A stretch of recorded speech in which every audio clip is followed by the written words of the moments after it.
to see you in the flesh, man. I'm glad we linking up, man.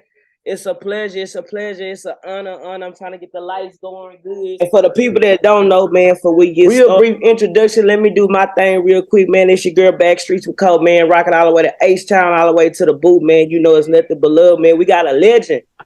You know, top of the year on the Backstreet. So, like I said, I appreciate you. I'm gonna keep saying that shit probably the whole interview. Forgive me. I'm just a person that just believe in paying homage to the people that came before me, especially when it comes to this rap shit.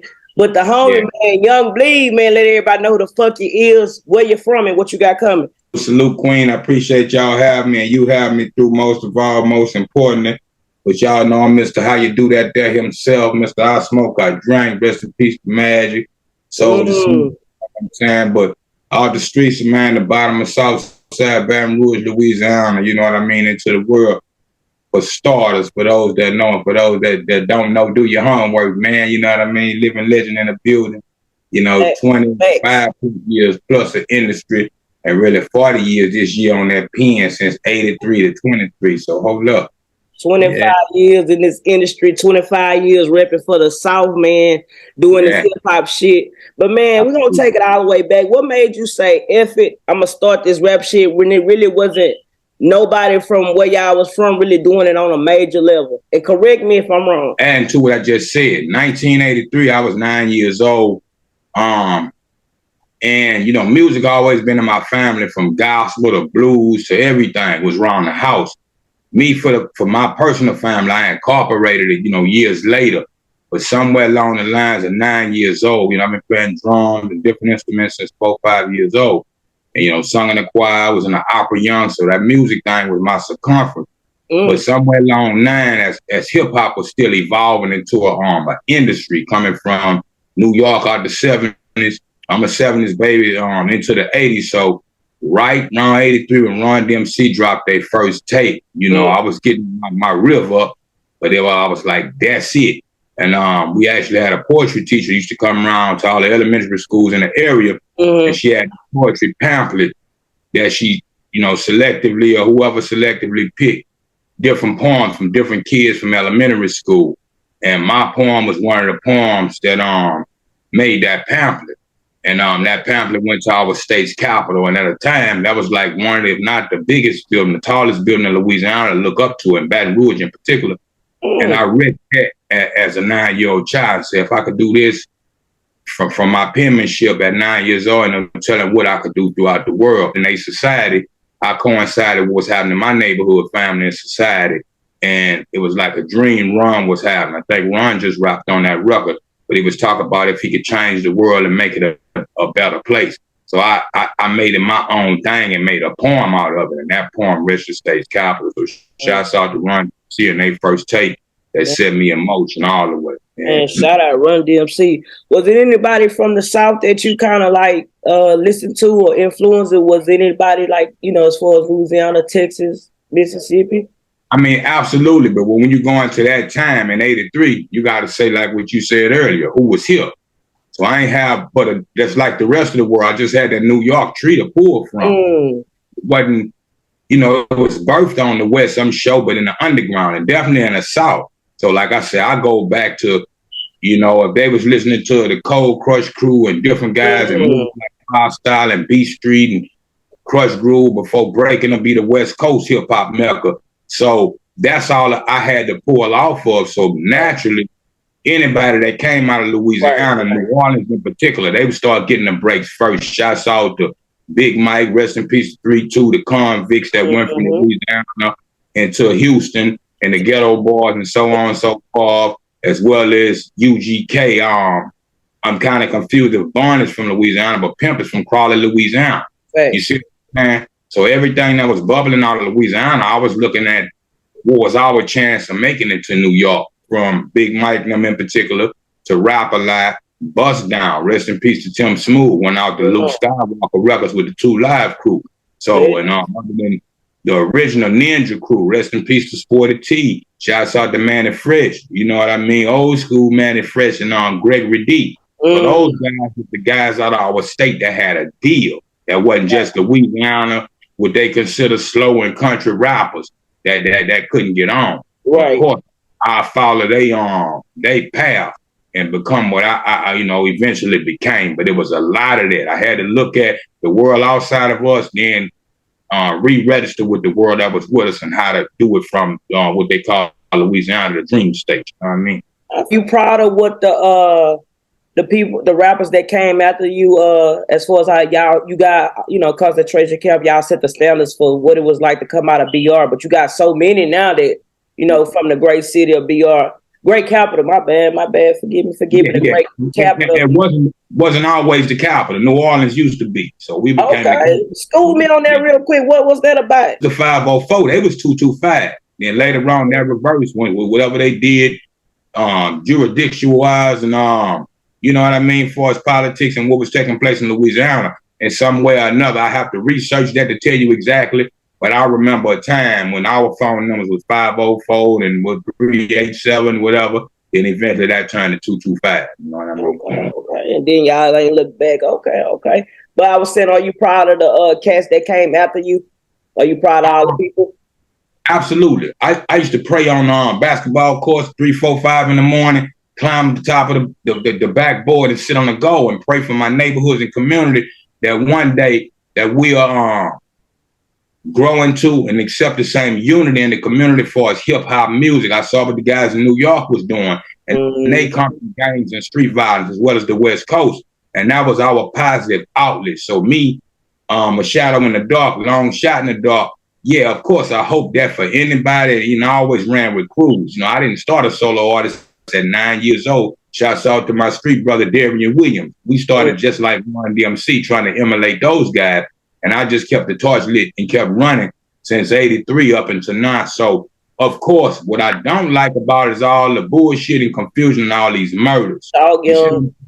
My city has always been like that, but it's more so now. And it's in the rap world. The click right in my neighborhood. I'm from the bottom and the top. So if you know about the BBG shit, the TBG shit, them family members, godsons, cousins, nephews and all that kind of shit. When you think you done made it to a point, well, okay, it's some similar piece, and then it start all over again, and then 100 works.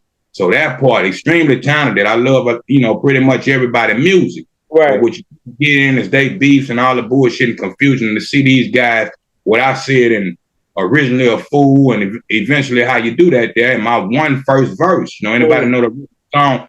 That was my solo from the camp, and it was 3 verses. The first verse that the world knows, I still say, young niggas still dying. So when we can get past that, change the rules and show me something different. So I don't like that part about what come after me. And how did it get that bad, and who's responsible? I always say this: life is about, God first, of course, and individual self-preservation. So I can't speak for everybody individually, what led to what and all that. I know it's just been a chain reaction, just like a mob cycle for the last 10 or so years with the younger generation, the guys in particular. I was sitting and, here to Chicago, you name it, it's an epidemic.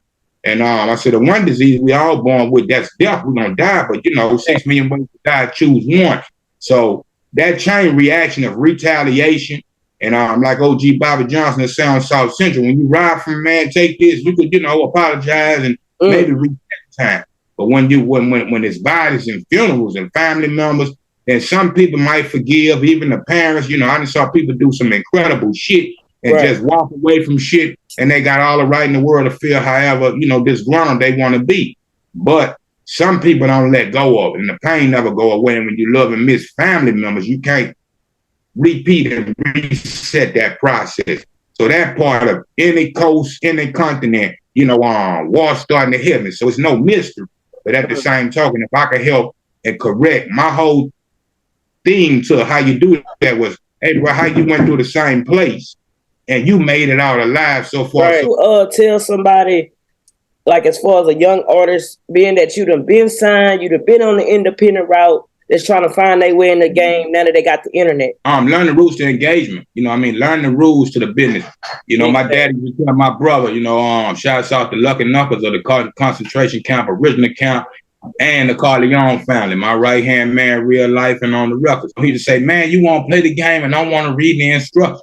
See, all these cats, I ain't going to put no names or point no fingers, but the average person looking for what I used to look for. Man, somebody just got to hit me. They're gonna give me $1 million with a briefcase, in a briefcase.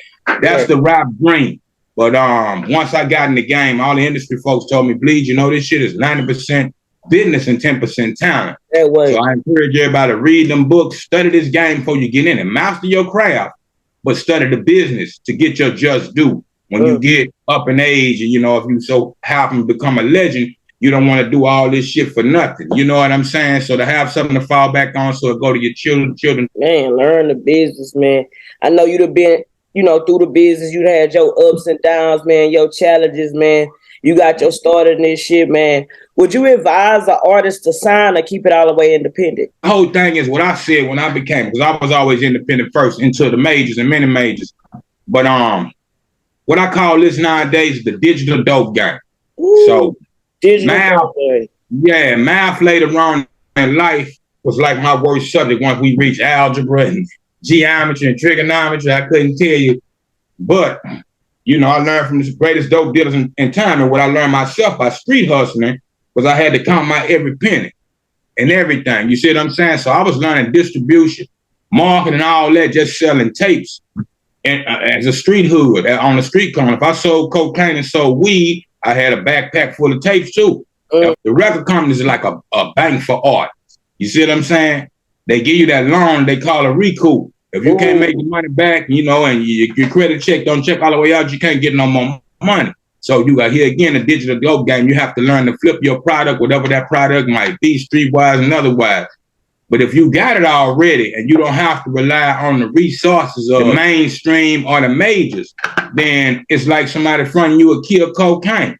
You can't count your money until you get all that money back. Then what's left over is your money. That's the rules that learning this business and the rules of engagement and knowing what you're getting in before you get into it, because that will come with the territory. So independently, if you got your own money, you want to keep your own money and utilize whatever resources, but mainly do it with your team and familiar with whatever clickation you might be a part of, and try to keep it all in the family like everybody else do. Yeah.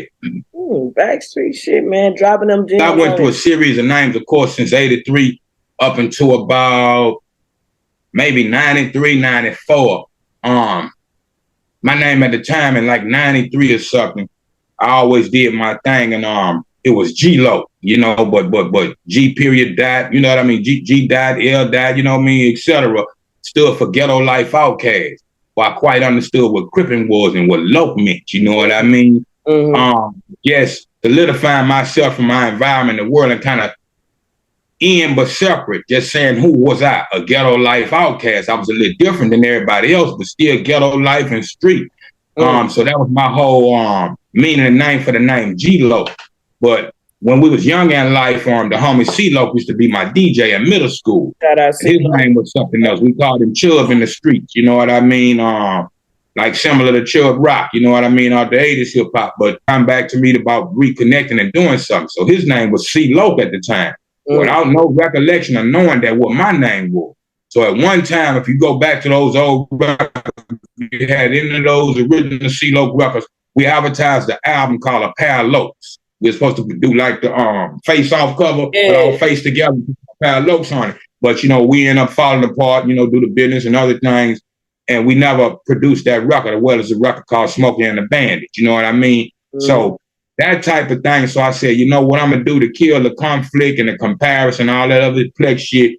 I'm going to change my name one more time. You know what I mean? My original name was shouts out to my OG cousin, Super Slim, the Southside Record Crew, original bottom boy. You know, the reason we do this, if you're from the bottom, you know what I mean? What we did was, you know, my male idol for the pivot of the pyramid was my grandfather. His name was J.D.